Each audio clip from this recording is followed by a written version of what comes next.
The first seal cracked under Marin Voss's fingertips before she understood what she had done. She had not meant to touch it.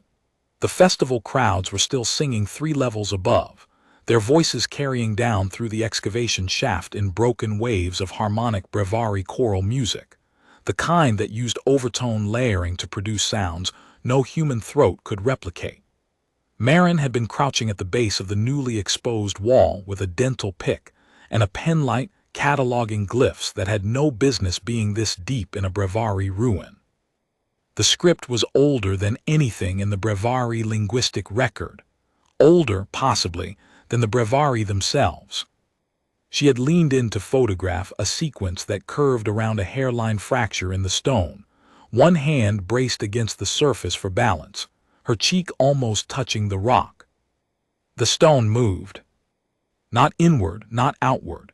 It shifted in a direction she could not name, as if the surface had folded through itself, and a line of pale fire ran from the point of contact to the ceiling in a single vertical stroke. The singing above went quiet. Marin pulled her hand back and watched the fire hold, steady and sourceless, tracing the outline of a door that had not existed 30 seconds ago. Dust fell from the seam in a thin curtain, catching the light and turning to gold. Dr. Voss, Cathari, her breviary site liaison, was standing at the top of the access ladder, his 4-jointed fingers locked around the top rung. His crest had flattened against his skull, the barbs pressed so tight they looked like a second skin. "What did you do?" "Nothing intentional," Marin said. Her voice was steady, which surprised her. "I touched the wall." "You should not have touched the wall." "I was cataloging glyphs. I needed a brace point." Cathari came down the ladder in 2 fluid drops, his clawed feet finding rungs by memory. He stopped 3 meters from the glowing outline and would not come closer. His secondary eyelids had sealed shut, the reflex his species used when confronted with something the conscious mind refused to process. In 4 years of fieldwork together, Marin had seen him do it exactly once before, when they had unearthed a sarcophagus on Harath that predated the breviary colonial record by 900 years. "This is the Vethara seal," he said. His voice had dropped half an octave. "It has been closed for 11,000 years. No breviary has opened it. No species in the Concord has opened it. 17 attempts are recorded. 17 failures. The festival above honors its silence, Dr. Voss. This festival, today." "I didn't open it," Marin said. She pointed at the pale fire tracing the doorframe. "It opened." That distinction will matter a great deal to the wardens. Above them, boots hit stone. 3 breviary temple wardens descended in quick succession, their ceremonial sashes still knotted from the festival procession. The eldest, a male whose crest had gone silver at the roots and whose hands bore the calloused ridges of decades spent handling sacred artifacts, stopped at the bottom of the ladder and stared at the glowing door. He said something in formal breviary that Marin's translation implant rendered as a single word: impossible. The second warden, younger, wider in the shoulder, turned to Cathari and spoke rapidly. Marin caught fragments through her implant: the vault, the human, the accord of seals, contamination protocol. Cathari answered in a low, careful voice, gesturing toward Marin without looking at her, using the precise formal register that breviary employed when describing events to authorities. The third warden had not spoken. She stood apart from the others, watching the glowing doorframe with an expression Marin could not read. Her hands were clasped behind her back, and her crest was neither raised nor flattened, but held in the neutral position that breviary used for active assessment. She was the youngest of the 3, but something in her posture suggested she outranked the others in ways the sashes did not indicate. The eldest warden crossed the chamber. He stopped 2 meters from Marin and studied her face with deliberation. Not hostility, not curiosity, appraisal. The slow, careful measurement of a thing whose value had not yet been determined. "You are the dig supervisor," he said. "Dr. Marin Voss, University of Uppsala, Earth. seconded to the Brevari Archaeological Conservancy under Research Permit 774. You have no bloodline claim to this vault. I have no idea what this vault is. Until 40 seconds ago, I was photographing glyphs. The warden's crest lifted a fraction. Then you will learn. The seal has chosen to move for you. Under the accord of seals, you are entitled to enter. Under the accord, you are also required to. Required. The vault opened for a reason. The accord is clear. The one who wakes the seal must face the trial. Refusal is itself a form of answer, and the vault has been known to seal permanently when refused. Marin looked at the doorway. The pale fire had steadied into a continuous glow, the outline of the door now sharp and definite, and beyond it she could see the beginning of a descent. Carved steps fell away into light that should not have existed underground, a pale amber radiance that rose from somewhere far below and filled the stairwell like morning fog seeping up through a forest floor. The air that came through the opening was warm, dry, and ancient in a way Marin felt in her teeth. Mineral dust and something faintly electric, like the air before a storm that had been waiting 11,000 years to break. "How many landings?" she asked. The eldest warden's crest lifted higher. He had not expected the question to be practical. 7. Each tests a quality the vault considers necessary. We do not know what all the qualities are. The last Brevari to attempt the trial was Sareth Kel 6,000 years ago. She reached the 4th landing and was refused. She was our greatest scholar. What happens if I'm refused? You are returned to the surface. The seal closes. You forget the descent. Forget it how? Chemical, mechanical. The warden hesitated. Unknown. Sareth Kel's personal journals skipped the day entirely. Her colleagues reported she returned in good health, with no memory of entering the vault. The wardens of her era confirmed she reached the 4th landing. She herself had no recollection. And if I'm not refused? The warden's crest rose fully, every barb standing at attention, the silver roots catching the amber light from the doorway. Behind him, the silent 3rd warden's crest mirrored the motion. No one has ever not been refused. Marin looked at the stairs. The amber light pulsed once, slow as a heartbeat, and something in the pulse matched the rhythm of her own chest. She noticed it the way she noticed patterns in glyphs, automatically, the part of her brain that did comparative analysis firing before the conscious mind could catch up. She took the penlight from her pocket and clipped it to her collar. She left the dental pick on the floor beside her field bag, alongside the camera and the grid reference cards and the small leather case that held her brushes. She rolled her sleeves to the elbow, an old habit from dig sites where the heat got bad and the work demanded bare forearm sensitivity, and she went down. The 1st landing was 37 steps below the entrance. Marin counted them because counting was what she did when her hands wanted to shake and her pulse wanted to climb. The landing was a circular platform carved from a single piece of stone that was neither the gray limestone of the Brevari ruin above nor anything in her geological memory. It was black, glassy, and faintly warm underfoot, with a surface texture that felt almost organic, like cooled volcanic glass that had been polished by millennia of air currents. At the platform's center, a plinth rose to waist height. On the plinth sat a sphere the size of a child's fist, carved from the same black material. Around the plinth, the floor was marked with concentric rings etched so finely they were invisible until Marin stood directly above them, and the amber light caught their edges. The sphere was covered in glyphs, not Brevari, not any script Marin had encountered in 14 years of xenoarchaeology across 11 dig sites on 7 worlds. But as she stepped closer, the glyphs began to move, rearranging themselves across the sphere's surface in slow, deliberate patterns, and she realized with a jolt that stopped her breath that she could almost read them. Not the words, the structure. The grammar was familiar, nested, and recursive, with a subject-verb modifier architecture that used positional embedding rather than inflection. It matched a pattern she had spent 3 years of her doctoral work reconstructing from fragmentary inscriptions on 6 different worlds, cross-referencing Brevari temple texts with Sorathi trade markers and the enigmatic Kethalan boundary stones. The pre-concord root language, the theoretical ancestor of every known script in the galactic arm. The language no one had ever found a primary source for, the one her doctoral committee had called speculative, and her peers had called a beautiful dead end. She was looking at a primary source. Marin reached for the sphere without thinking, the way she would reach for a shard in a trench, muscle memory overriding caution. The moment her fingers touched its surface, the glyphs flared bright and the sphere spoke, not in sound, in meaning.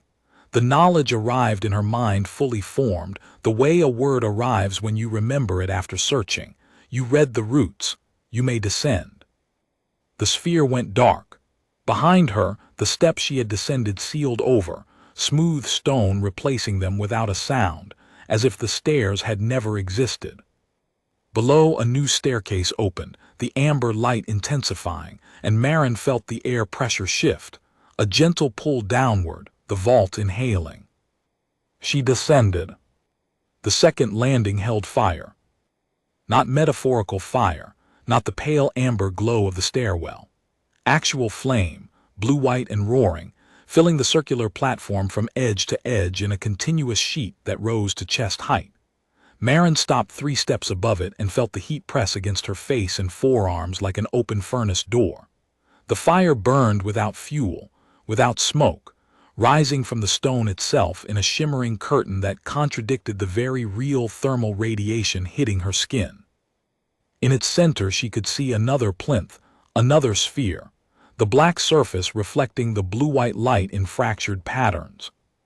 She stood there for 11 seconds, counting her heartbeats, forcing her breathing into the 4-count pattern she used when anxiety threatened her steadiness in the field. The fire did not diminish. The fire did not waver. It burned with a constancy that was itself a statement. This has always been here, and it will always be here, and you are temporary. Marin thought about Sareth Kell, the greatest Brevari scholar, reaching the 4th landing and no further. She thought about the eldest warden's flat statement, no one has ever not been refused. She thought about the pre-concord root language, sitting on a plinth 1 floor above in a sealed vault on a world that should not have had it. The language she had chased for 14 years appearing in its full, living form, as if it had been placed there specifically for someone who would recognize it. She calculated the distance to the plinth. 4 meters, maybe 5. The fire's radiant heat was intense at this distance. She had no protective equipment.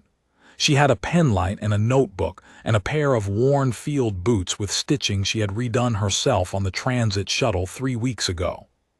She stepped into the fire. It did not burn. The heat vanished the instant her boot touched the platform, replaced by a sensation she had no word for, a thorough scrutiny, as if every cell in her body had been examined and catalogued and found acceptable. The blue-white light wrapped around her limbs like water, warm and dense and surprisingly gentle, and she walked through it without resistance. Every step produced a faint harmonic, a tone that rose from the floor and hung in the air like a struck bell fading into silence. She reached the plinth. The sphere's glyphs were already moving. She touched it. You did not hesitate longer than your courage required. Fear is expected. Paralysis is failure. You carried your fear forward. You may descend. The fire died in a single exhalation, the platform going dark and then lighting again in the steady amber glow. The stairs behind her sealed. New stairs opened below, narrower now, the walls closer, the descent steepening. She went down. The 3rd landing was dark, not merely unlit, but actively, aggressively dark, a blackness so total that Marin's penlight died the moment she stepped onto the platform. The LED flickered once and went out as if the power had been drained from the battery in a single pulse. She could not see her hands. She could not see the floor. She could not see the walls she had been touching for balance on the narrowing stairs. She could feel stone under her boots, could feel the warm, dry air on her skin, but every photon in the space had been removed with surgical precision. She stopped walking. In the dark, with no reference points, walking was how you fell. She had learned that in the flooded trench on Marketh, where the lights had failed during a storm, and she had spent 11 minutes navigating by touch until the backup generator kicked in. That experience had taught her something useful. Darkness was not an enemy. It was a medium.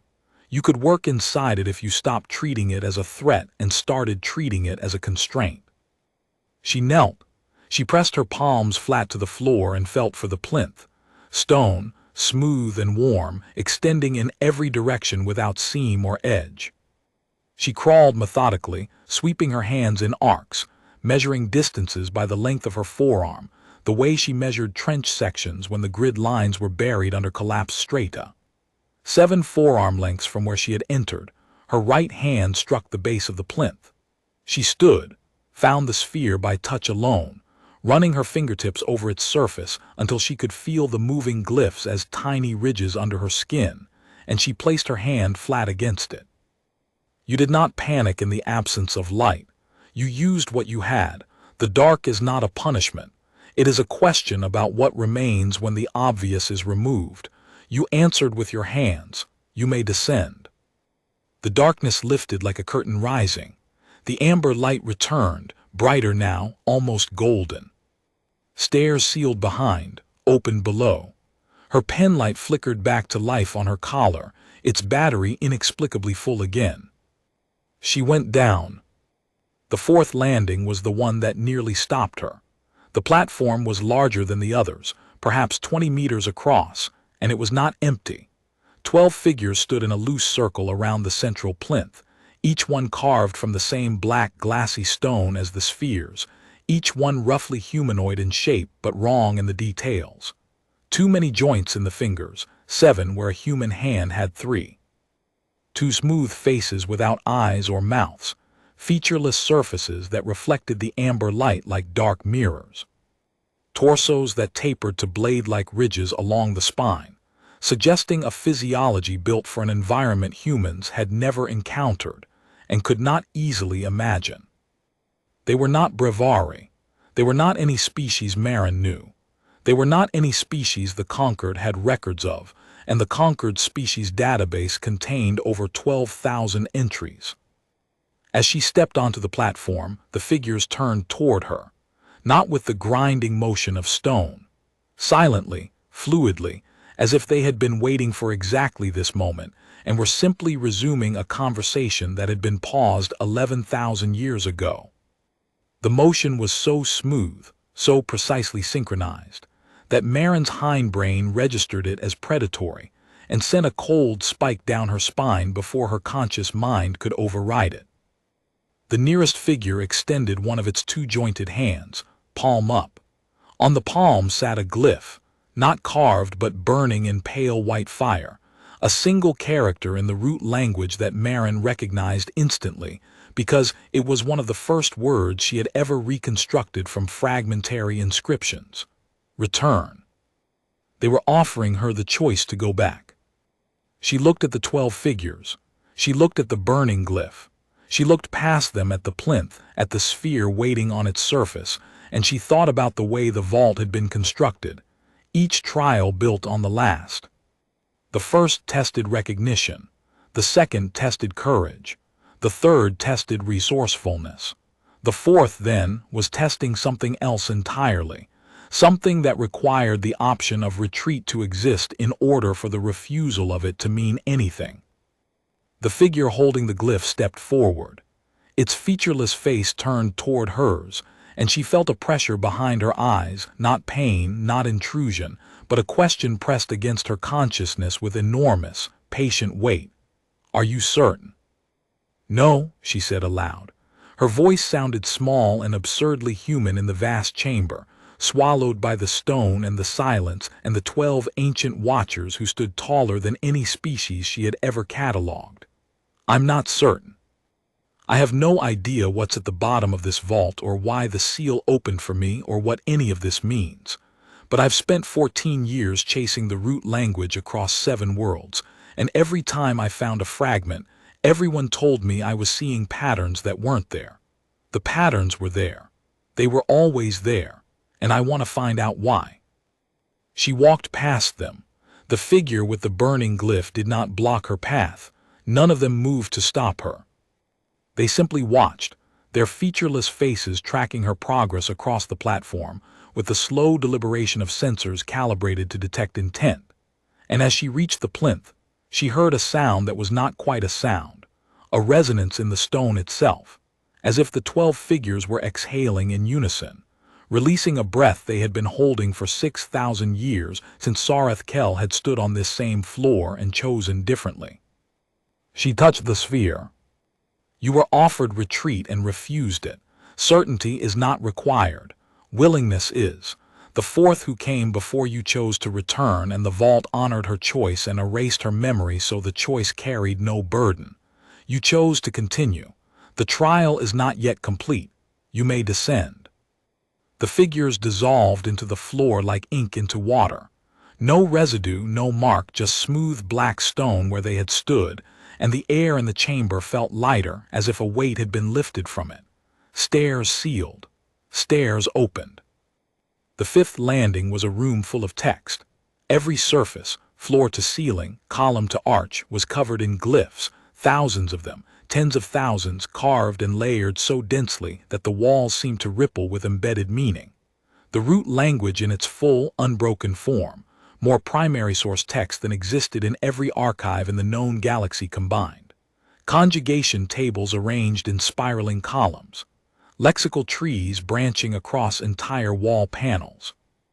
Phonological maps that showed how the root tongue sound system had been calibrated to fall within the vocal range of dozens of species. Narrative passages that ran in continuous spirals from floor to ceiling. Commentary glosses that annotated the main text in a secondary register she had never seen before, a meta-language for talking about language itself. Marin stopped breathing. Her knees went weak. She put a hand on the nearest wall and felt the glyphs under her fingers, each one sharp-edged and precise even after 11 millennia, and she understood in the marrow of her bones that this room was the single most significant archaeological discovery in the history of the Concord. Every linguist, every historian, every philologist in the galactic arm would give their career to stand where she was standing. This was the test. This was a room that would keep a scholar forever. She could spend a lifetime in here. She could photograph every surface, catalog every glyph, reconstruct the complete grammar and vocabulary of the root language, produce the definitive work of xenolinguistics, and she would die in this room having accomplished more than any scholar in history. The recognition would be total. The legacy would be permanent. The plinth was there at the center with its sphere. She could touch it and descend, or she could stay. The pull was physical. She felt it in her chest, in her hands, in the base of her skull, in the part of her brain that had spent 14 years chasing fragments of this language across 7 worlds and 32 conference presentations, where the audience grew smaller each year. This was the find. This was the end of the search. Everything she had worked for was on these walls. Every hypothesis she had defended in hostile review boards, every speculative paper she had published to skeptical silence, every late night spent cross-referencing glyph fragments from different planetary archives, with a cold cup of coffee, and a headache that would not quit was justified and vindicated and rewarded in this single room. She let herself read for 60 seconds. She memorized what she could, her eyes moving across the walls with the trained speed of someone who had spent a career reading inscriptions under time pressure. A conjugation table for a verb form she had theorized but never confirmed, the stative progressive that differentiated between states of being and states of becoming. A proper noun that appeared to be a place name, Vethamara, which shared morphological roots with the Brevari word for hearthstone and the Sorathi word for origin point. A recurring particle that modified agency in a way no living language did, suggesting a grammar that could distinguish between actions performed by choice and actions performed by inheritance, by blood, by design. Then she closed her eyes. She stood in the center of the most important room in the galaxy with her eyes closed, and she felt the pull in her chest like a hook, and she breathed, and she walked to the plinth, and she touched the sphere. You chose to continue when staying would have given you everything you wanted. The knowledge is not lost. The walls remember. But you understood that the destination is not the treasure, and the scholar who stops at the library never learns what the library was built to protect. You may descend. The text dissolved. Every glyph faded from the walls like breath fading from cold glass, the stone going smooth and blank. And for a moment Marin felt a grief so sharp it took her breath, a physical ache in her chest as if something had been torn away. Then the stairs opened below, and she went down, carrying what she had memorized in the only archive that mattered. The sixth landing was pain. There was no other way to describe it. Marin stepped onto the platform, and every joint in her body ignited, not with the sharp, localized pain of injury, but with a total, systemic signal that her nervous system interpreted as simultaneous agony in every region it could report from. Her knees buckled. She went down hard, palms slapping stone, and for a stretch of time she could not measure, she could not think, could not breathe, could only exist inside a white static of suffering that had no source and no edge and no name. She had broken her wrist in a dig collapse on Rithai's IV, a support beam giving way and catching her forearm as she shielded a colleague from falling debris. She had dislocated her shoulder pulling another colleague from the flooded trench on Marketh, the mud sucking at her boots, while she hauled a woman 30 kilograms heavier than herself over the lip of the excavation. She had torn the cartilage in her right knee climbing out of a cave system on Deleth when the access rope frayed, and she had to free climb 8 meters of wet limestone with her equipment bag on her back. Pain was not new to her. Her body carried the memory of every injury and the small, persistent aches that accumulated over years of field work in places that were never designed for human comfort. But this was not the pain of damage. This was pain as a medium, as a language, as a question. How do you behave when this is all you are? She breathed. She counted. She pressed her palms flat to the stone and pushed herself to her hands and knees. The pain did not lessen. It did not shift or pulse or offer intervals of relief. It was a constant, a new law of physics operating in this room, and she had to work inside it the way she worked inside any constraint on a dig site that offered no comfort and no shortcuts. She pushed herself to her knees alone. Then, with a deliberate effort that felt like pushing through deep water against a current that wanted her flat, she got one foot under her. Then the other. She stood. She swayed. She locked her knees and breathed and counted and took a step. Every step was an act of translation, converting the raw signal into something she could file away and address later. She had a technique for this, developed without intention over years of field work in difficult conditions. You acknowledged the sensation, you named it, you placed it in a category, and then you moved past the category to the work. The work was the plinth. The work was the sphere. The work was always the next thing, the next square meter of trench, the next glyph in the sequence, the next flight of stairs leading down. She reached the plinth. She touched the sphere, and the pain stopped so abruptly that the absence of it was its own kind of shock, a ringing silence in her nervous system where the signal had been, like the moment after a sustained alarm cuts out and you can hear the shape of the quiet it left behind. You endured what was not yours to carry and did not break. Suffering without purpose is cruelty. Suffering that reveals what you are made of is a question honestly asked. You answered it. You may descend. One more. The stairs to the 7th landing were longer than any of the others. Marin counted 212 steps, each one slightly narrower than the last, the amber light growing stronger and warmer as she descended until she was walking through liquid gold. The air tasted different here, richer, mineral and electric, like the first breath after rain in a desert, and the temperature rose by slow degrees until the warmth was not around her but inside her, radiating from her sternum outward as if something in her chest had been kindled, a pilot light catching after years of dormancy. When she reached the bottom, she understood why. The seventh landing was not a test. It was a cathedral.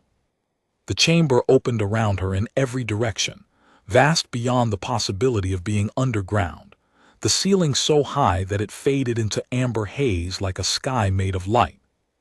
The walls were curved and ribbed, like the interior of something that had once been alive, each rib as thick as a tree trunk, and polished to a deep grain that reflected the golden light in long, liquid streaks. Every surface pulsed with a slow, rhythmic light that matched Marin's heartbeat exactly, stroke for stroke, the synchronization so precise that she could not tell whether the chamber was matching her or she was matching it. The floor was polished to a mirror, and in that mirror she could see herself reflected in perfect detail, small and dust-covered and human, standing at the center of something that dwarfed her in scale and age and purpose the way an ocean dwarfs a swimmer who has just realized how far from shore she has come. There were shapes in the walls, not carvings. Impressions, the outlines of figures pressed into the ribbed surface like fossils in sedimentary rock, hundreds of them, thousands, each one frozen in a pose of work or study or contemplation, and every one of them was human, human proportions, human hands with 5 fingers. Human postures, kneeling and reaching and writing and building and carrying and measuring, captured in stone the way footprints are captured in mud, the record of a presence that had passed through this place and left its mark before departing. Marin walked among the impressions and read them the way she read any excavation, looking for where patterns and tool marks and the small, specific details that told you more about a people than any monument ever could. She found a figure kneeling with a hand outstretched, the fingers curled around something too small to see, the posture of someone offering a gift. She found another standing at what appeared to be a writing desk, head tilted, the weight on one hip the way people stand when they have been working for hours, and their body has settled into the task without their permission. She found a child, unmistakably a child, reaching up toward a wall with the open-handed curiosity that children brought to everything they had not yet been taught to fear. These were not soldiers, they were not conquerors, they were not even leaders, they were workers. Scholars and scribes and builders and teachers, ordinary people doing the slow, unglamorous labor of creation, and they had left their shapes in the stone the way anyone leaves their shape in a place they worked long enough to call their own. At the center of the chamber stood the last plinth, but this one was different. It was taller than the others, carved from stone that was not black but deep amber, the same color as the light, and on its surface there was no sphere. Instead, there was a depression, hand-shaped, with 5 finger grooves worn smooth by use that predated every civilization she had ever studied. The depression was the size of a human hand. Not a breviary hand, which had 4 fingers and an opposed thumb twice the length of a human's. Not the hands of the 12 stone figures on the 4th landing, with their excess joints and blade-like spines. A human hand, 5 fingers, proportioned exactly as hers were, down to the slight curve of the pinky and the deeper groove, where the thumb met the palm and the faint ridge where the index finger pressed hardest. Marin stared at it. She held up her left hand and compared it to the impression. The match was precise, not approximate, not close enough. Precise, the way a casting matches its mold, the way a key matches its lock, the way a word matches its definition when both have been waiting for the same meaning. 11,000 years. The vault had been sealed for 11,000 years, and the handprint at its heart was human. She placed her hand in the depression. The chamber answered. Every surface ignited at once, the pulsing amber light flaring to a steady, brilliant gold that filled the space without shadow or gradient, a pure, even illumination that made the cathedral look as if it were made of light itself, as if the stone were merely the shape that light chose to hold. The ribbed walls began to hum, a low harmonic that Maren felt in her sternum, in her jaw, in the small bones of her wrist where it pressed against the warm stone of the plinth. The floor mirror blazed, and in its reflection she saw not herself but the chamber as it had been, whole, active, alive, with figures moving through it, figures that were human in silhouette, walking among structures of light and stone that served purposes she could not yet guess but could feel the edges of, the way you feel the edges of a word you almost remember.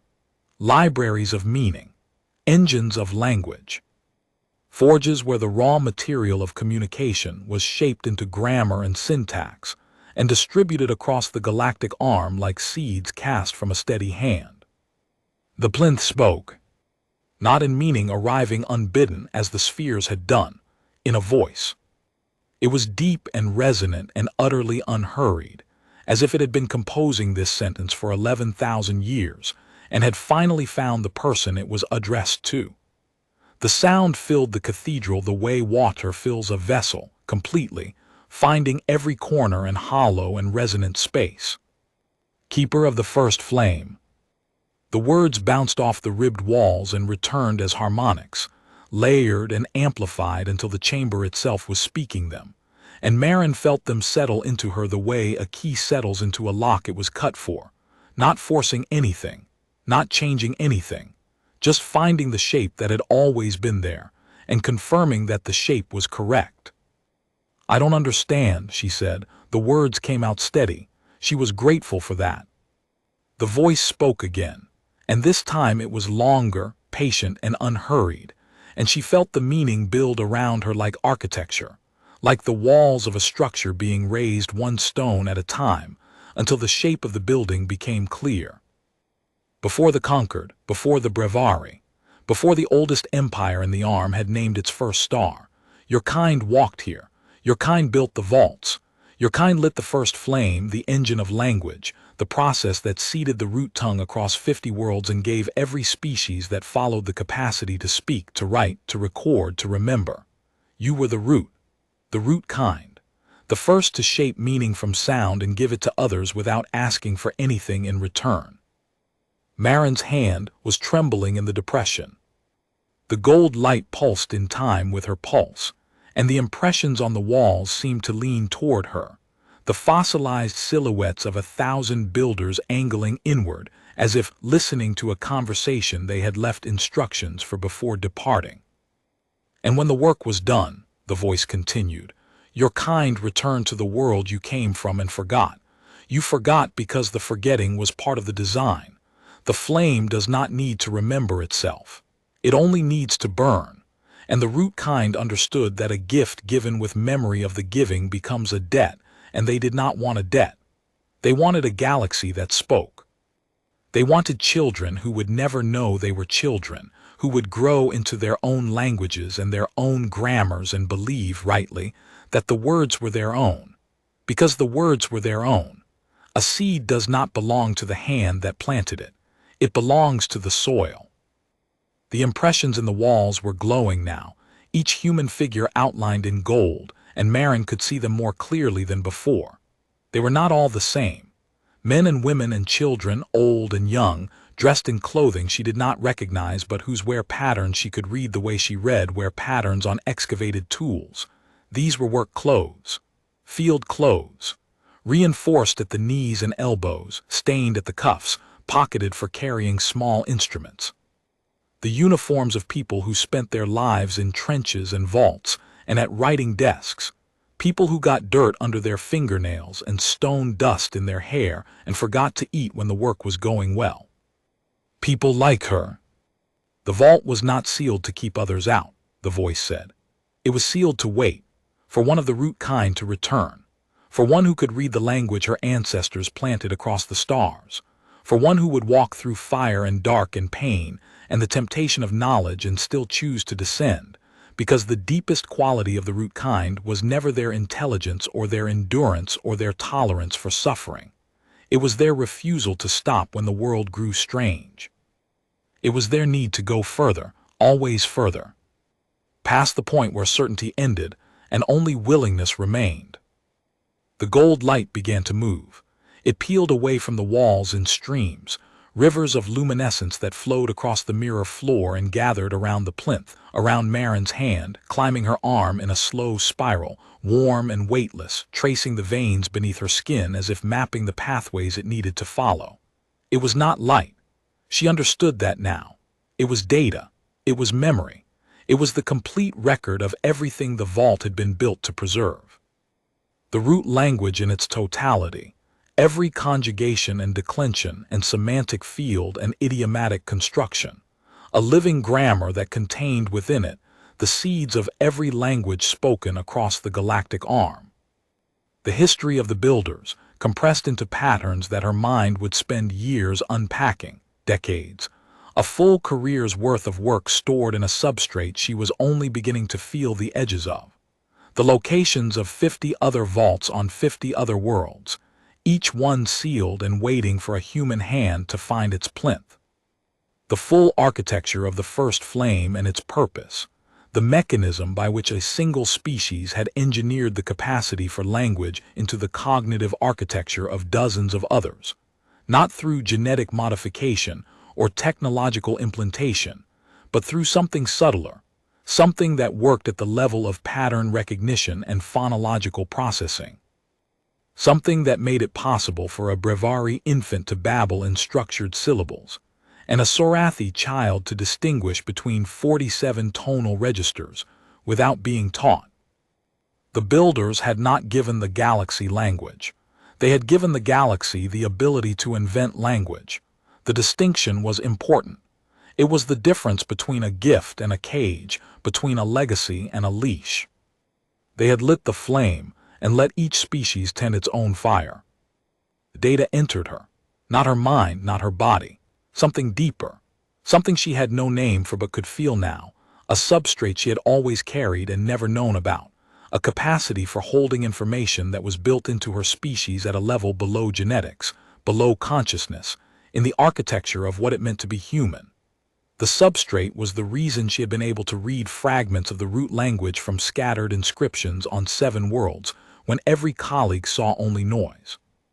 It was the reason her doctoral thesis had been right even when she could not prove it through conventional methods. It was the reason she had never stopped looking, never accepted the consensus that the root language was a beautiful mirage, never moved on to a different research program the way every mentor and advisor and review board had urged her to do. The language was in her the way her heartbeat was in her. She had been reading it her whole life without knowing the name for what she was doing. The cathedral hummed. The light pulsed. Marin stood with her hand in the impression of her ancestors and felt the weight of 11,000 years of patient, faithful waiting settle around her, not as a burden but as a recognition, the way a coat settles on the shoulders of the person it was tailored for. Above, she knew without being told, the wardens were standing at the open seal, watching the amber light pour up from the depths in a column that had risen through 3 levels of excavation and was now visible from the surface. The festival crowds had gathered at the rim of the shaft. Cathari's secondary eyelids had finally opened, and he was staring down with an expression that would take his species a generation to process. Not fear, not wonder, but the specific Brevari response to the discovery that a foundational assumption about the universe was wrong. The silent third warden had placed one hand flat against the doorframe and was holding it there, feeling the vault's heartbeat through the stone, and her eyes were producing the clear secondary fluid that Brevari shed in moments of overwhelming sensory input. She had felt the vault's recognition through the stone. The voice spoke one more time, quieter now, barely above the harmonic hum of the walls, as if the cathedral itself were exhaling after holding its breath for millennia, the way a house settles when its owner finally comes home and puts a hand on the wall and says nothing, because nothing needs to be said. The trial is complete. You are recognized. The first flame burns again. Marin lifted her hand from the depression.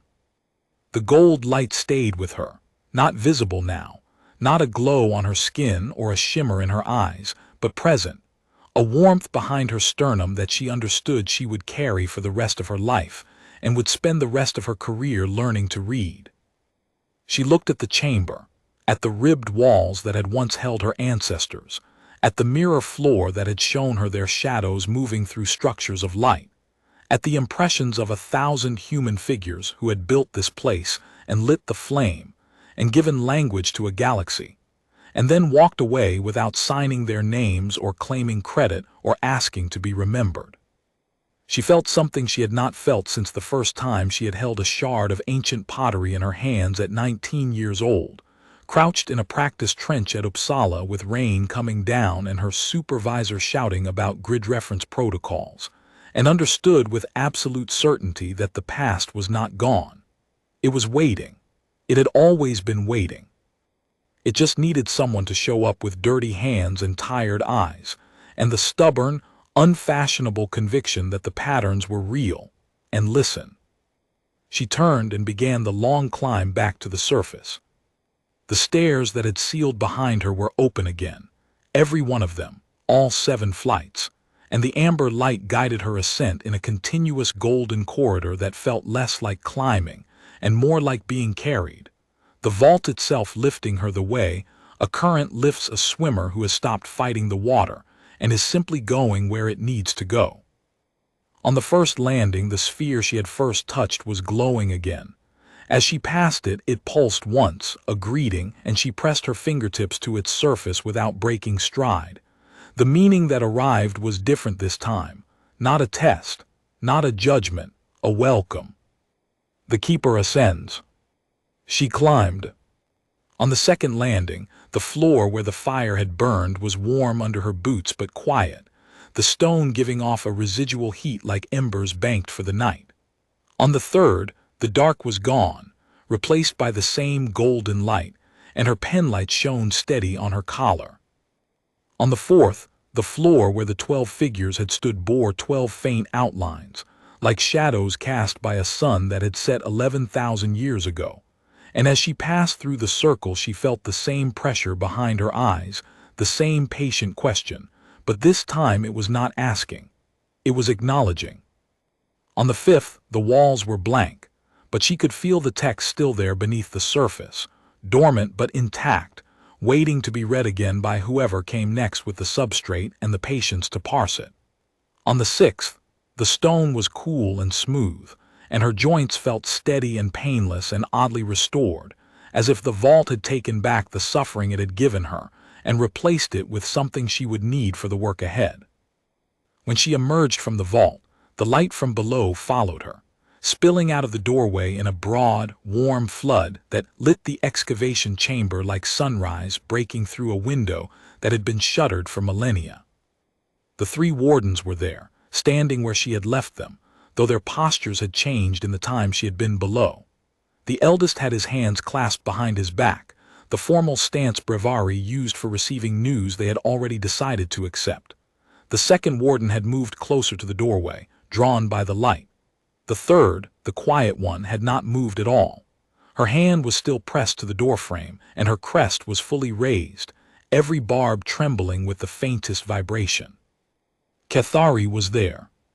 Beyond the ladder, at the top of the shaft, faces crowded the opening in concentric rings, breviary scholars with their crests raised, festival goers in ceremonial colors still carrying the brass instruments of the closing hymn, a cluster of conquered observers who had been attending the celebrations as diplomatic guests, and were now recording everything on devices that would transmit across 40 star systems before nightfall. All of them were staring down at the gold light, and the woman standing in it. The eldest warden stepped forward. His crest was fully raised, every barb trembling, and his expression was the one she had seen on the faces of colleagues who had just unearthed something that rewrote the timeline. Wonder and vertigo braided together, the thrill of discovery inseparable from the fear of what the discovery meant for everything they had believed before it. "The vault accepted you," he said. "Yes." "You reached the 7th landing." "Yes." In 11,000 years, no one has reached the 7th landing. No brevari, no Sorathi, no Kethalan, no species in the Concord. I know. What did it say? Marin looked at him. She looked at the light still pouring from the doorway, gold and steady, and 11,000 years patient. She looked at the silent third warden, whose hand was still pressed to the stone, and she saw that the warden's expression had shifted from assessment to something deeper, something Marin would later learn the brevari word for, the recognition that you are standing at a hinge in history, and the hinge is already moving, and there is nothing to do but let it turn. It said the flame is still burning, Marin told the eldest warden. Her voice was calm and level, the voice she used when presenting findings at dig sites, the voice that reported what was there without embellishment or apology. It said we lit it, humans, before any of this, before the Concord, before the brevari, before anyone had a word for what language was. We built the vaults. We seeded the root tongue across 50 worlds. We gave every species in the galactic arm the capacity for language, not the language itself, the capacity to create it. And then we went home and forgot because that was the design. The flame doesn't need to remember itself. It only needs to burn. The chamber was silent except for the low hum of the vault below, a sound that had not been heard on the surface in 11,000 years and would not stop now until the vault's purpose was fulfilled. The festival honors the vault's silence, the eldest warden said at last. His voice was careful, the voice of a man adjusting the foundations of his understanding while standing on them. It has honored it for 4,000 years. The hymns are composed for the sealed door. The prayers address the patience of the waiting vault. The silence is over, Marin said. She said it without triumph, without pride, without the faintest inflection of a woman who has just been told she is the inheritor of something vast. She was a field archaeologist in dusty clothes with dirt under her fingernails, and a penlight clipped to her collar, and a notebook in her back pocket that was half full of glyph transcriptions she had made before the wall moved, and she had just been told that her species had built the foundation of galactic civilization before any other species had learned to stack stones. The weight of that should have been crushing. It was not. It was clarifying, the way a diagnosis is clarifying, the way the first line of a translation is clarifying. Not an answer that ends the work, but an answer that reveals how much work remains and why the work matters, and who the work was always for. 50 vaults, 50 worlds, the complete architecture of the first flame, folded into the substrate she carried in her cells, waiting to be read and decoded, and shared with a galaxy that did not yet know it owed its voice to a species it had largely dismissed as latecomers to the conversation its ancestors had started. Kethari turned to Marin. His voice was barely audible over the hum of the vault, and his crest was doing something she had never seen before, a slow, rhythmic lifting and settling that she would later learn was the brevari physiological response to reverence. You read the root language. You have been reading fragments of it for years. You told me once at a dig site on Harath in the rain, sitting under a tarp while we waited for the trench pumps to clear the water. You said you believed all galactic scripts shared a common ancestor, that there was a root tongue, a single source. Everyone dismissed you. Your department chair told you to change your research focus. The funding committee declined your grants 3 years running. 4, Marin said. You were not guessing. No, she paused, choosing her words with the precision of someone who had spent her life weighing the difference between what a glyph said and what it meant. I was remembering. I didn't know it at the time, but the root tongue is in us, in humans, not in our conscious memory, in something older. The vault called it the substrate. We carry the language the way we carry the ability to breathe, inherited and unexamined and older than we are. Every fragment I found on every world confirmed what I already knew at a level below knowing. The patterns were real. They were always real. I just didn't have a name for how I could see them. Kethari's crest trembled. Your doctoral thesis.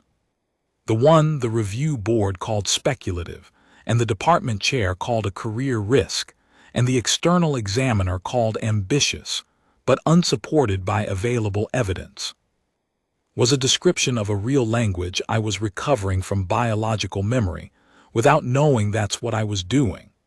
Every fragment I catalogued, every inscription I transcribed, every pattern I identified in the comparative analyses that nobody wanted to fund or publish or take seriously, was a piece of a complete grammar that was written into my species before we knew what grammar was. Dr. Voss. Cathari. This changes everything. Yes. She said it simply, the way she said everything that mattered. Maren Voss was not a woman built for grand declarations or historical speeches, or the kind of moment that gets carved into monuments and taught to schoolchildren. She was built for patience, for the slow work of assembly, for the long hours in the trench where the only reward was accuracy, and the only audience was the dead and the dirt and the occasional colleague who cared enough to check her grid references. She had spent 14 years as the quiet one at conferences, the one whose papers were technically excellent and theoretically unfashionable, the one who kept returning to the same stubborn hypothesis, while her colleagues moved on to flashier questions and bigger grants, and the kind of work that made headlines instead of footnotes. The vault had not chosen her because she was brilliant, though she was. It had not chosen her because she was brave, though she had walked through fire and dark and pain without breaking. It had chosen her because she was the one who showed up. Because she was the one who had spent her entire career reaching for something everyone else had dismissed. And she had not stopped reaching when the academy laughed, or the funding dried up, or the evidence seemed impossibly thin, or the loneliness of being right and unable to prove it became its own kind of pain that no trial on any landing could match. The deepest quality of the root kind was their refusal to stop when the world grew strange. She had never stopped. The eldest warden looked at the light one more time, the gold column rising from the vault through 3 levels of stone, and out into the afternoon air of a world that would never be the same. Then he turned to the festival crowd above and spoke in formal breviary, his voice carrying up the shaft with the practiced projection of a man who had spent his life addressing gatherings in sacred spaces, speaking words he had been trained to speak, but had never believed he would need. Maren's translation implant rendered it in real time. The Vethara seal has opened. A human has completed the 7-landing trial. The vault names her keeper of the first flame.